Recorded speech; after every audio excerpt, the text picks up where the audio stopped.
Dajahao, my name is Garrick, and welcome back to Taiwan, Lao Wai. It is 3 o'clock in the afternoon of our second day in Taichung. We are well rested, and we are ready to face the afternoon and evening. Strangely enough, I'm feeling kinda hungry, despite all I've eaten already, so we might get an earlier dinner, or possibly 2 sorta late snack sorta deals. I don't know, we'll take it as it comes. For now, it is time to set out once again. So far, we've done a lot of exploring in Taichung's central bulb, all the cool things and sights in the middle portion of the city. Now, I think it's time to set foot a little further afield and take a bit of a bike ride up to the northeast section of the city. So we are heading into, I believe, Beitun district, which is the district right north of the central district. We scratched the edge of it before my first night here, but this time I think we're going to get a bit deeper into it. We're going to see a lot of temples, we're going to see a lot of historical sites, and when the evening finally falls, we might get a chance to see some very pretty lights. So I'm gonna hop on a bike and squirt my way up there. That's not the word I want to use. I'm grabbing a bike, we're riding up there. See you there.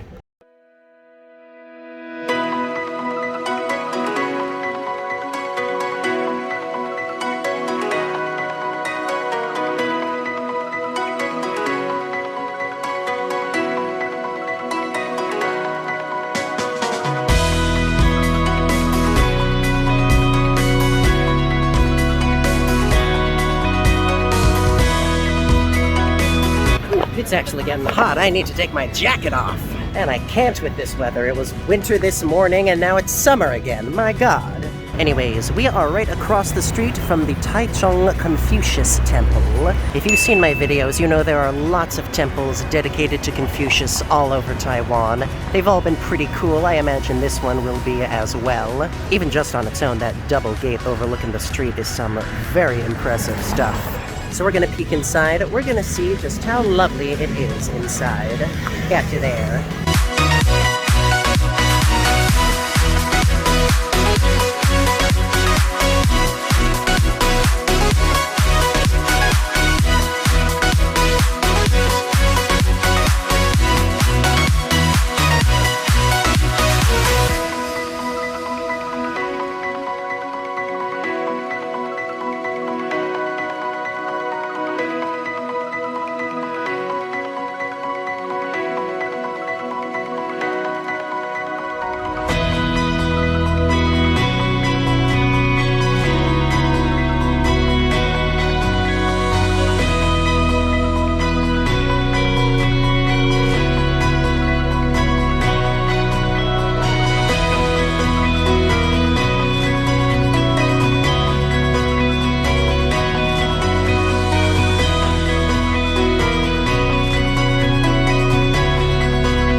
Some people doing a cosplay shoot today.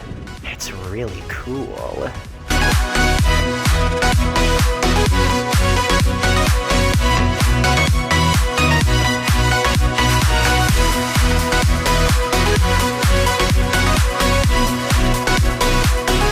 It's interesting. The Confucius temple I visited in Tainan, I think, also had this kind of sloping stone effigy of dragons or something on the stairs. Wonder if there's some specific meaning to Confucianism that they, carve these into the stairs directly. Or maybe it just looks cool. Both are a possibility.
God, temples are awesome, aren't they? And believe it or not, that's not the last temple we're visiting right now, so let's get back to the bikes and keep going.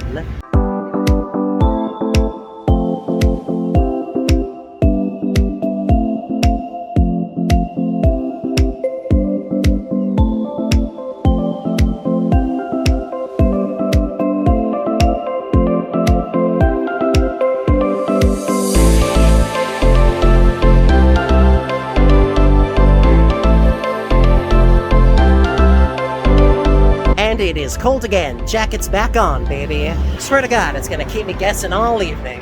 Anyways, we have arrived at the Baodue Temple, or it's sometimes pronounced the Baodue Temple. Some translations use a P, some use a B. I'll have both spellings here. And already, this is just super impressive. Like, my God, that's a big building. And that's not even the site we're really here to see, but we can definitely stop by, take a peek a little bit.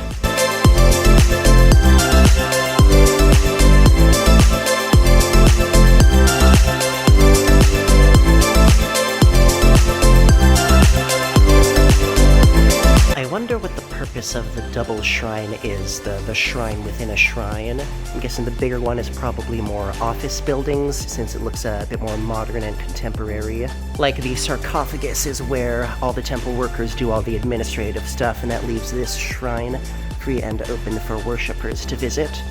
Something like that, probably. Weirdly enough, what it reminds me the most of is Chernobyl, of all things. You know, because they put a big metal concrete sarcophagus over the destroyed reactor so the radiation stops leaking out. And it ends up looking a little like this, with a huge structure that climbs up into the sky overseeing a small, more ancient and archaic building.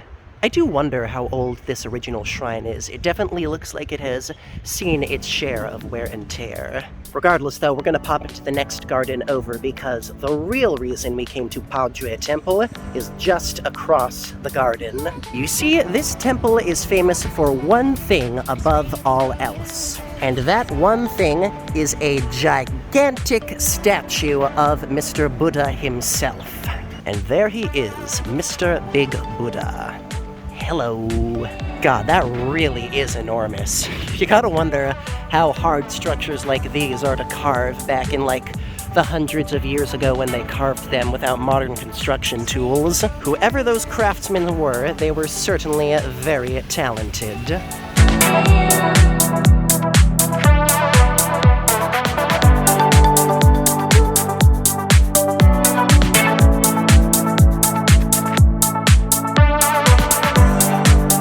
He is terrifying up close.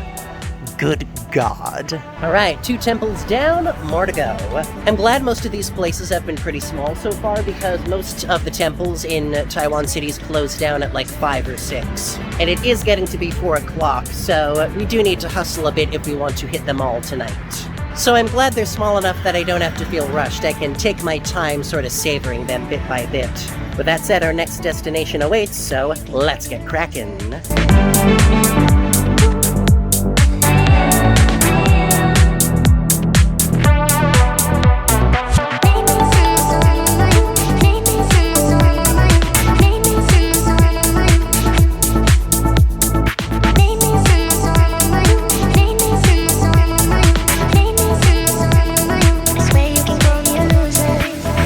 You know what would be cool? If there was a way to walk from, like, if you lived on one of those apartments on the 2nd or 3rd floor over there, if there was a way you could open a door in the wall and walk straight onto this elevated walkway. Probably would be a logistical nightmare and all 10,000 different kinds of safety hazard, but yeah, you have to admit, that would be pretty cool to do.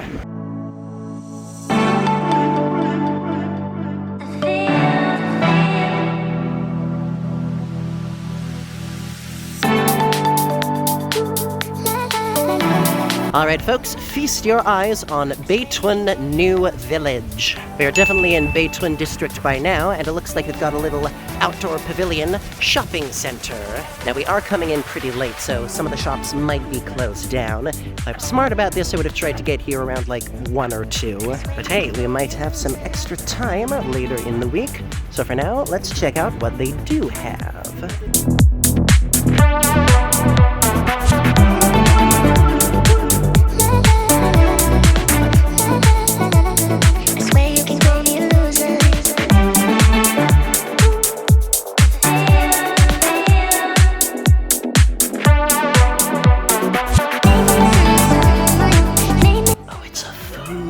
museum. Oh my goodness. So if I'm correct, this is a museum about the classic Taiwanese banquet. Taiwanese holidays are big on banquets. Whenever there's a big holiday, the whole family gets together. There's a million different dishes. It's incredible. I've had a few banquets with work. There are a few different dishes that pretty much always show up, but I'll talk about that another time. For now, let's enjoy all of these beautiful clothes and plates. And oh my goodness, I don't think I should show that. That's definitely sake or wine marinated chicken. Gonna guess those are marinated fish balls, whole fish right there. That's definitely a staple.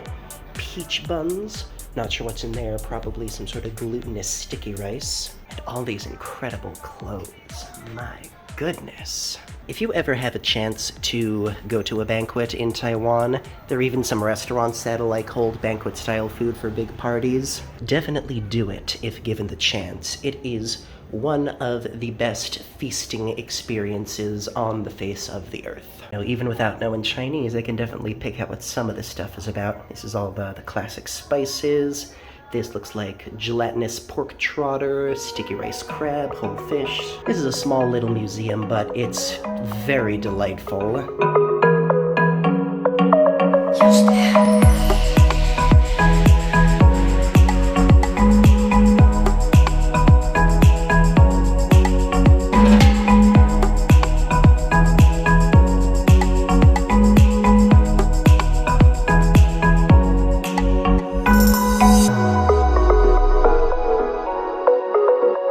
Crazy thing is, I am actually getting pretty hungry, so if I had a big party with me, we could just like drop in here and have a full banquet-style dinner like I was just talking about. But it is just me right now, and even I am not crazy enough to try and down a whole banquet by myself. So we will look for food elsewhere tonight. I'm sure we will not have too much trouble finding it.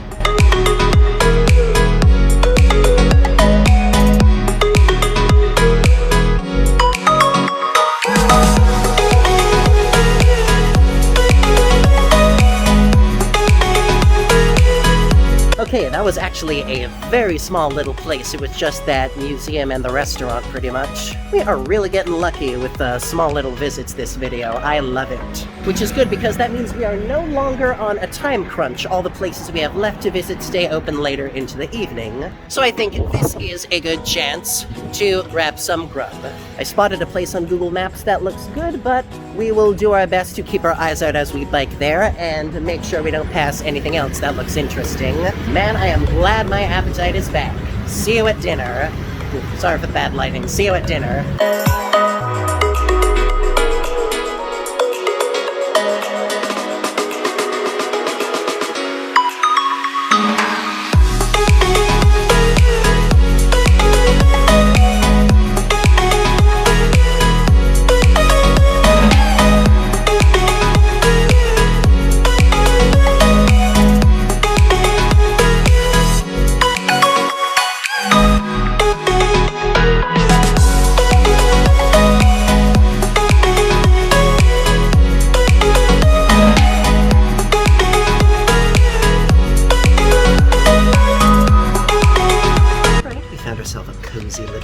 Here. This is called KOM. It's primarily a milk and coffee place, like a milk tea coffee place, but they do have food as well, so I think we're gonna get ourselves a light snack. They also gave me a little bit of hot tea on the house, which is very much appreciated. Thank you very much. It's a fairly low-key menu. It's mostly sort of Japanese yakitori style grilled meats and fried meats and that sort of thing. A few rice dishes in there as well, so you know, very standard, very classic, but very satisfying, I assume.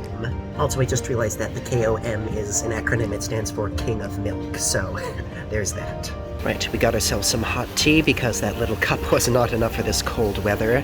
Not sure what kind this is. The menu was all in Chinese, unfortunately, but I'm sure it will be tasty. Here's to me finally kicking this goddarn sniffle. Ooh, that's fruity. Can't quite place it, but it almost feels sort of raspberry-esque. Something in the red fruit family, considering how red and luscious the tea itself is. Probably some sort of flowers and spices in there as well, but I I am not well versed enough in picking up tea tastes with my tongue to really determine. Whatever the case, this is just what the doctor ordered. I can already feel it working its magic. Oh, that's good. We also got a bit of nice crusty bread. It was cold outside. There are few things as satisfying as thick, grainy bread like this. Man, that's almost custardy on the inside. That is really good. I would spring for a little butter if I could, but honestly, this is plenty flavorful on its own already. I feel like one of the signs I'm getting older is that I'm really learning to appreciate multi-grain bread and nutty bread like this over just plain white bread. My palate is growing more pretentious, it seems. Oh well. Alright, and to finish us off, we got ourselves a nice piece of salmon. Salmon is my favorite fish of all time, so I always like to have it once in a while. You can get full meal sets here with like sides and a drink, but I'm just sticking with the salmon on its own for now because there's a chance I might be hungry later and want to eat something else. Variety is the spice of life, my friends. Never forget. That's very nice salmon. I maybe would have salted it a bit more. That's just my personal preference, but it's cooked superbly. And it's got the nice crispy skin, crispy bottom as well. That's how you know it's good.